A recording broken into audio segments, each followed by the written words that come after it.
অবশ্যই জাতীয় পতাকা অবমাননা করা এবং বিদ্যুতের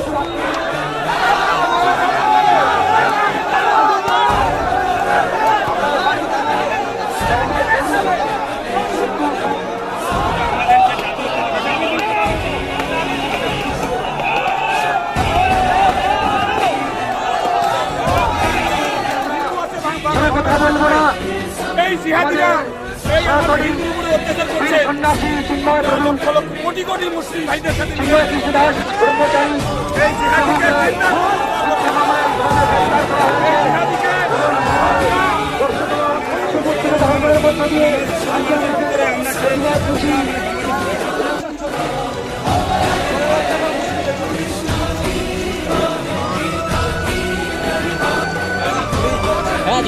সনাতন ধর্মের যে চিন্ময় কৃষ্ণ দাস মহাশয়, একটু তার জন্য আমরা বাংলাদেশের শাসন ব্যবস্থায় তাদের কাছে আমরা বারবার করে অনুরোধ জানিয়েছিলাম।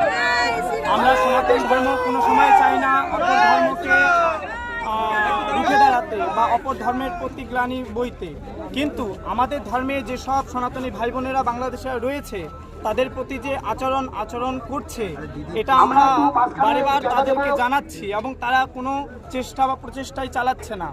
আর এখানে দেখুন, সনাতন ধর্মের বিষয়ে যদি সনাতনী হয়ে থাকে তাদেরকে মেরে ধরে শেষ করে দিচ্ছে, যদি আরও শোনে যে ভারতীয়। আমরা এই বিষয়ে বলতে চাই, ওপারে চিন্ময় কৃষ্ণ দাস আর এপারে হচ্ছেন হিরণময়। আপনারা দেখেছেন কিনা আমি জানি না, কিন্তু আমাদের এই সনাতনী ধর্মের বিষয়ে যে উনি বলছেন, আমাদের এপাশে এই পশ্চিমবাংলার যে হিরণময় গোস্বামী মহারাজ, তার বিষয়ে কিছু ক্ষোভ উগরে দিয়েছে। মালদায় আদিনা নিয়ে অনেক হয়েছে। তো বিষয়টা দেখুন, যারা ধর্মের দিকে যাচ্ছে তাদেরকে তো বাধা সৃষ্টি করছে আর তাদের উপর বড় প্রেশার চালাচ্ছে। এটা যদি না হয়, সনাতন ধর্ম যদি ঐক্যবদ্ধ সবাইকে নিয়ে চলতে চায়,